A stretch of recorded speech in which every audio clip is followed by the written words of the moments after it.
My name is Amber, and on Thanksgiving night, my sister stood up from the dinner table, looked me dead in the eyes, and said, "We voted.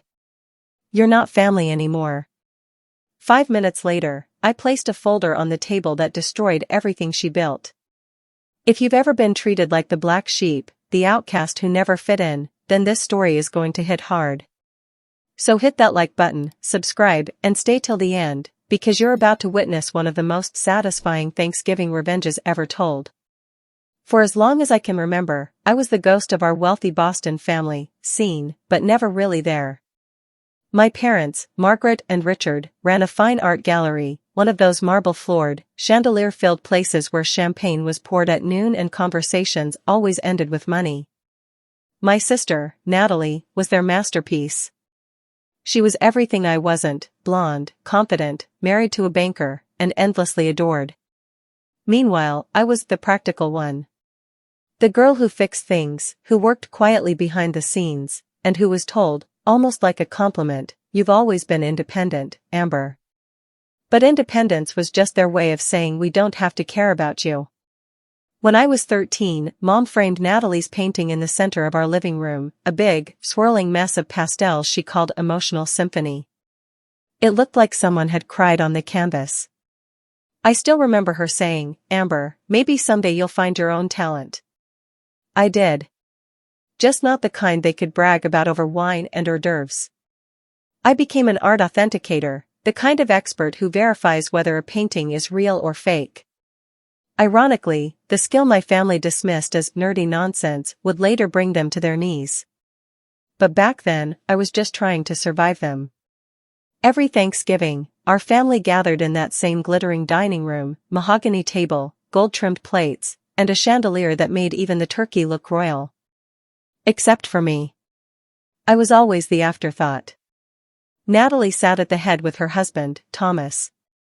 Mom floated around refilling wine glasses, complimenting Natalie's dress, Natalie's life, Natalie's new art exhibit. And me? I got the "Oh, Amber, how's that little job of yours?" tone that made my blood boil. I tried to let it roll off my back. I smiled, nodded, and reminded myself I had something they didn't: peace. Or at least, I thought I did. Everything started to unravel the day my mentor, Professor Grant, called me.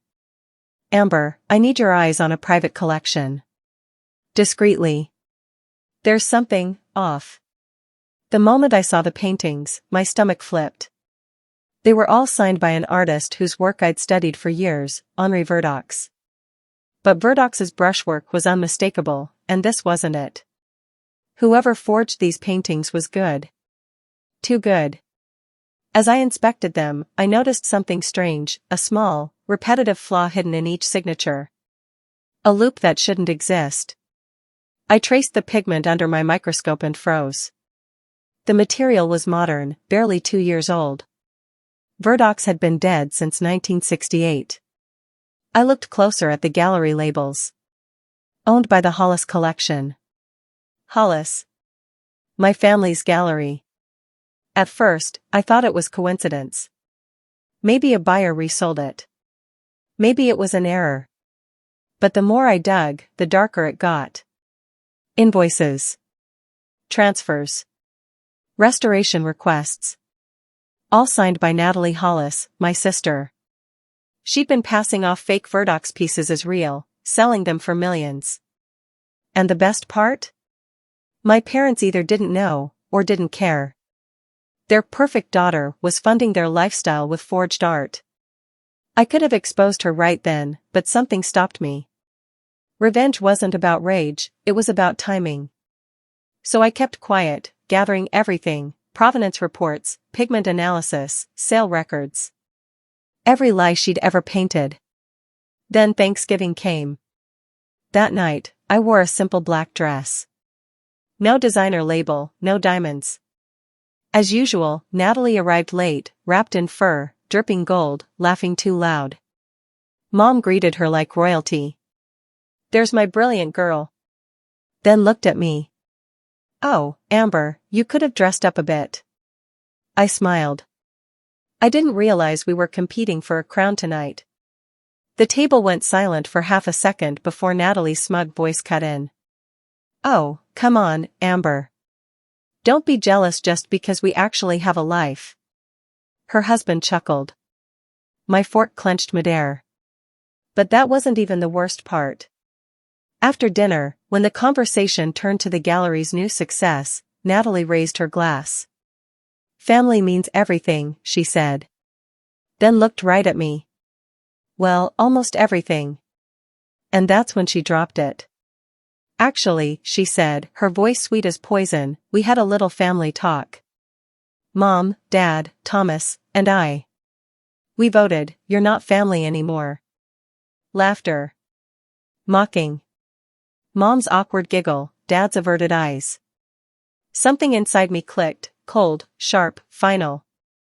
I reached into my bag, pulled out a manila folder, and slid it across the table. Her smile faltered. "What's this?" she asked. "Proof," I said calmly. "Proof that your art collection isn't worth the canvas it's painted on." She blinked. "Excuse me?" But my voice was steady now. "You've been selling forgeries, Natalie. Verdox fakes. I have pigment analysis, financial records, everything. You didn't just lie, you built your empire on fraud." The room froze. And for the first time in my life, they were all silent, watching me. The sound that followed was silence. Not the comfortable kind, but the thick, choking kind that fills a room right before it collapses. Natalie blinked once, then laughed. A brittle, high-pitched sound that didn't reach her eyes. "Amber, you finally lost it. You're accusing me of fraud? On Thanksgiving?" Mom tried to laugh along, nervously twisting her pearl necklace. "Oh, sweetie, you must be mistaken. Natalie's one of the top dealers in Boston." Her voice trembled. Even she didn't believe what she was saying. I leaned back, letting the silence stretch. Then I said quietly, "The FBI doesn't agree." That hit. Natalie's wine glass clattered against her plate. What did you just say?" I opened the folder and slid a photo toward her, a high-resolution image of one of her Verdox paintings, the microscopic pigment analysis watermark in the corner. Then another, an email exchange between her and a restorer she'd paid off to alter signatures. Dad stared at the papers, his fork still in his hand. "Amber, where did you get this?" "From the same authentication network your daughter forged documents for," I said. My tone was calm. Too calm. Years of swallowed humiliation now turned into ice.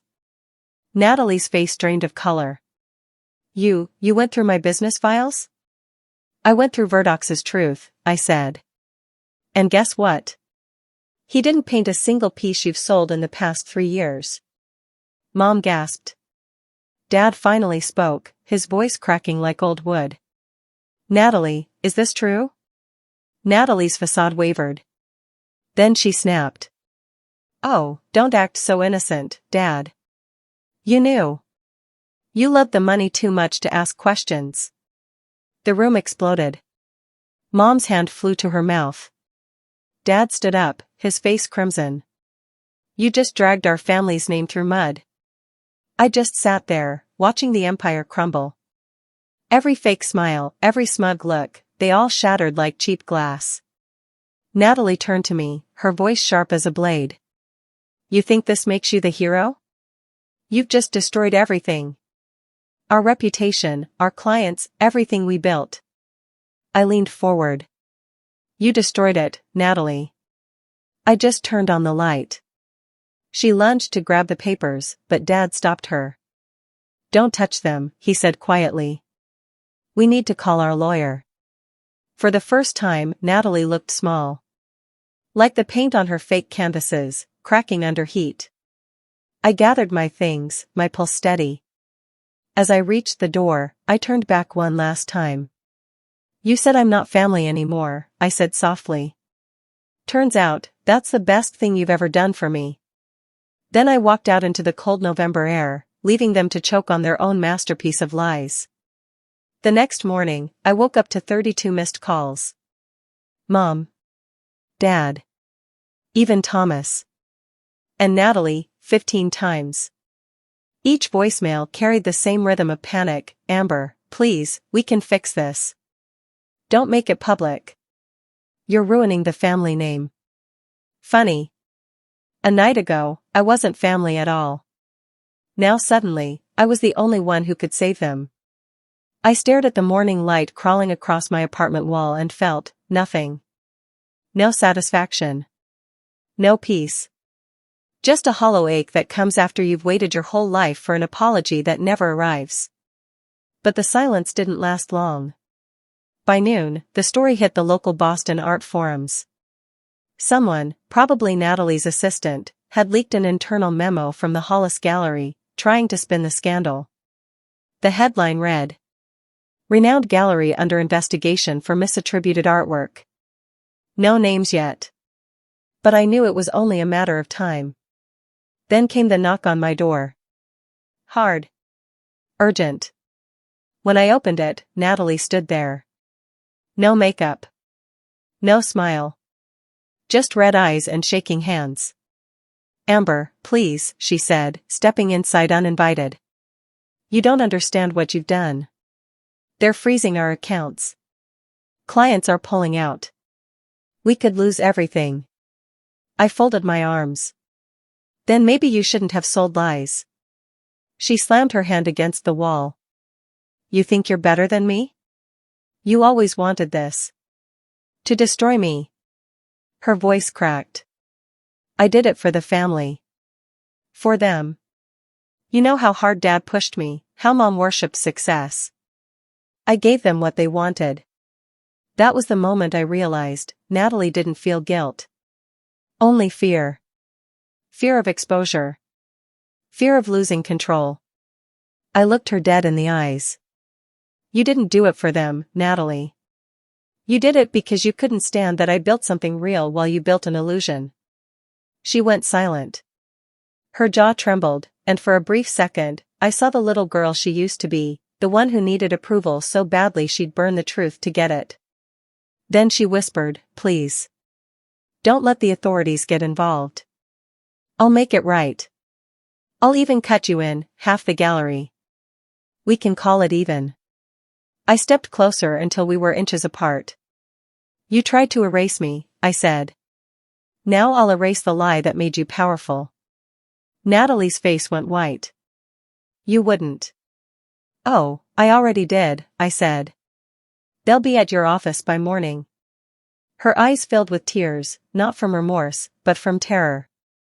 When she finally left, I felt the full weight of everything crash down.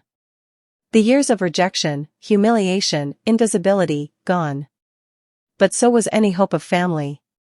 All that was left was truth, and the kind of silence that feels like justice. The next 48 hours moved like a storm that couldn't be stopped. I didn't need to lift another finger, truth had momentum now. That Monday morning, the FBI Art Crime Division raided the Hollis Gallery.